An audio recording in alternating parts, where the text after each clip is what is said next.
So I've just changed the engine oil in the Crf230 F here, and then I started thinking a little while after I've done the job, you know, I, it looks like it takes about 1.1 to 1.3 quarts, which works out at about 1.2 to 1.3 litres of engine oil. So I only had a 1 litre container, so it's not requiring too much more to top it up.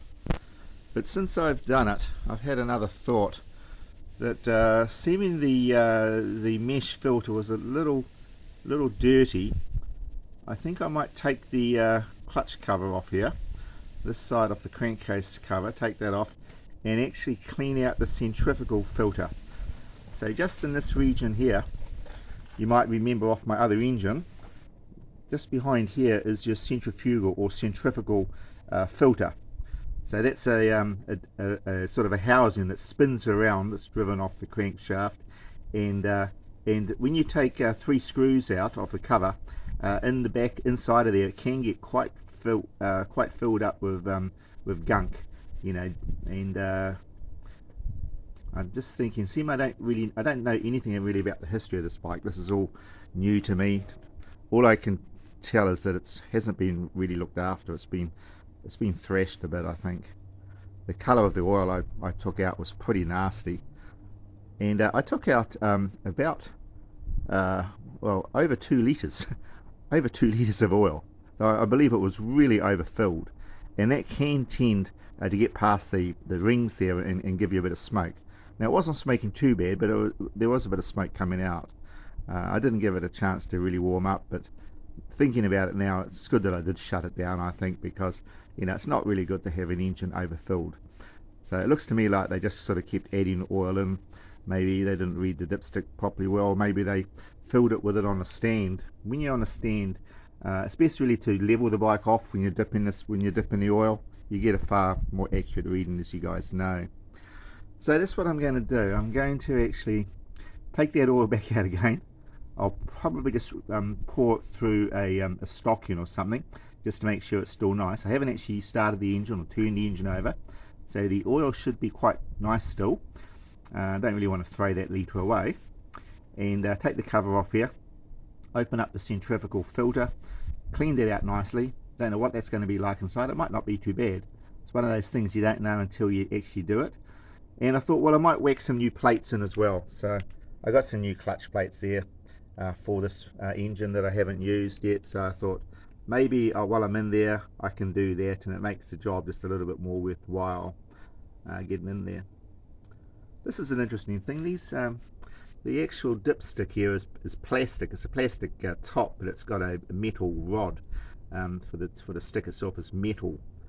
And the position of these here, it's a little bit awkward to get to because of the way the frame comes around. I actually felt that when I was looking on the CTX frame. You know, it's going to be a little bit tricky getting the dipstick in and out. It looks like it is tricky even when you got the right engine and the right frame. And it looks like they've had a little bit of trouble on here. Maybe they've used a pair of pliers or something to get that out. I'll clean it up a little bit. I mean, that's unnecessary. If you're careful, you can quite easily get a good grip on here.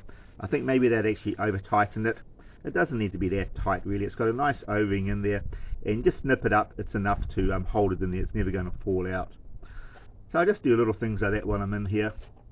But yeah, as I was saying on my earlier video, I think this is actually not a bad little bike overall, even though it hasn't been treated all that well. These things are tough, and by the time I've given it some real TLC, I think it's going to treat me fairly well. So if you have to do this job yourself, you can see here just a whole lot of 8mm bolts to take out. Quite easy. It's a good idea to actually place them into a piece of cardboard because they are different lengths, and it does make it easier when you put it back together again that you get the right bolt in the right position. So that would be my suggestion there. Although what we do tend to do is rip into this with a whole lot of vigor, and we don't sort of think too much about those bolts until we go to put it back together again. Then we're going to work out which one goes in what hole. But I think it is actually worthwhile taking a little bit of time and actually placing them through a piece of cardboard, just pushing them through into an approximate shape that the crankcase is in, and that way you can put them back in the right positions. I noticed the crankcase has had a bit of a bang just here. Nothing to worry about. Luckily it hasn't punctured it, because that would be a major pain, having to get that fixed or put a new crankcase cover on there. But it survived it. Luckily, I've seen, it's not unusual to come across this part here actually broken and smashed, because there's no protection here coming in from impact this way, and impact on here can quite easily damage the crankcase here. You find that some guys put a decent engine plate, or a bash plate down through here. It gives it a lot more protection, especially if you're doing a lot of rocky trail rides and things like that. I might look at doing that. The more I start playing around with this bike, the more I feel quite it's going to be quite a cool little bike. Don't really want to get rid of my XR250R, but as I was saying earlier, because it's a kickstart, it's just a pain now, and I'm getting a bit older, just to keep starting it, especially if you flood it when you fall off it, or it floods if you conk out on a hill or something. It can take quite a bit of time to get it going again, whereas with the electric start, if you're lucky, you can hit the button and she may just burst into life straight away, and you can just pick up where you are and away you go again. So there is an advantage in electric start, that's for sure. So and this is a lighter bike too, so I may either just mothball the XR250 or I may look at selling it. That would be quite a hard thing to deal with, but if I got the right owner, it wouldn't feel too bad. And there's lots of really good guys out there that would treat that bike well and really appreciate it for what it is. Anyway, that's my little pondering, the bit of pondering I've been doing on this centrifugal filter. I think that while I'm doing this job, I might as well get back and get in that deep and actually just check that everything's nice and clean in there. So thanks for this little, thanks for watching this little update. Catch you in the next one.